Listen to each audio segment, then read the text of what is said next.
With over 30 titles and multiple spin-offs, it's surprising to see how shy the Kirby franchise tends to be when it comes to remakes. With only 2 proper reimaginings and a part we do not want to talk about, the series was always interested in going a step into the future instead of carrying a classic along. Despite the fact that Nightmare in Dreamland and especially Superstar Ultra are well received, we never got the chance to experience past games with a modern paint of coat. Until now. Kirby's Return to Dreamland Deluxe is the 3rd remake in the series, and although it is clear this entry enjoys praise among the community, it may still appear a little interesting why specifically this title, when there are other classics like Kirby 64 or Amazing Mirror, which either age technically or mechanically a lot worse. It's true that Return to Dreamland is simply a more than solid representative of the series, but there's more to the story than you think. They didn't choose Return to Dreamland as the grand final for the 30th anniversary for some minor reasons, but instead want to celebrate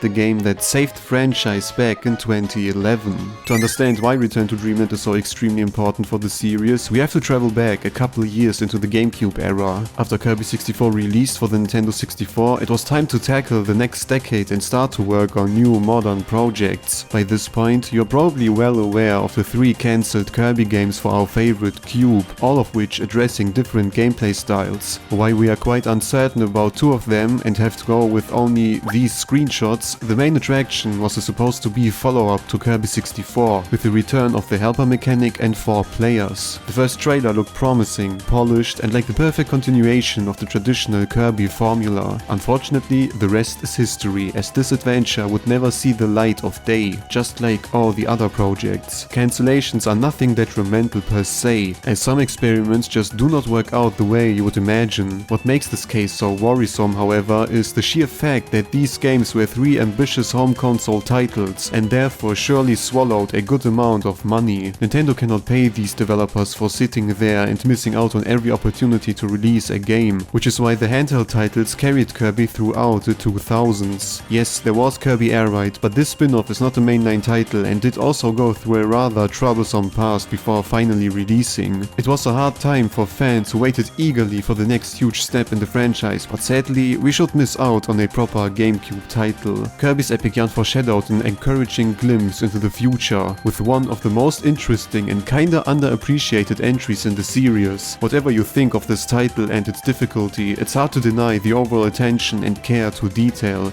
The quote problem, though, is how this spin-off was not created by HAL, so there was still the lingering question of what they were actually creating. Did they completely give up on home consoles? Was there yet another cancelled title? Much to our luck, the answer and follow-up to Kirby's Epic Yarn should swiftly follow. When observing Kirby's Return to Dreamland, I always like to throw it into the same pot as 2 other certain 2D platformers. Rayman Origins as well as Donkey Kong Country Returns brought back their respective series in a similar manner and were praised for staying true to the nature of their worlds while modernizing the genre. It's not uncommon for people to say that 2D platformers are an inferior genre compared to their 3-dimensional counterparts due to the limiting perspective of only 2 dimensions. Because of that, Rayman, Donkey Kong and Kirby had to prove their merits by showing what a contemporary shift to modern home consoles meant by contextualizing the traditional style and putting in a redefined code. The result speaks for itself, as Rayman and Donkey Kong are still critically acclaimed and still considered to be the best 2D platformers of all time. But why is it that Kirby's Return to Dreamland seems to dwell in the shadows of these beloved titans when both of them still wait for another entry while Kirby flourished like never before?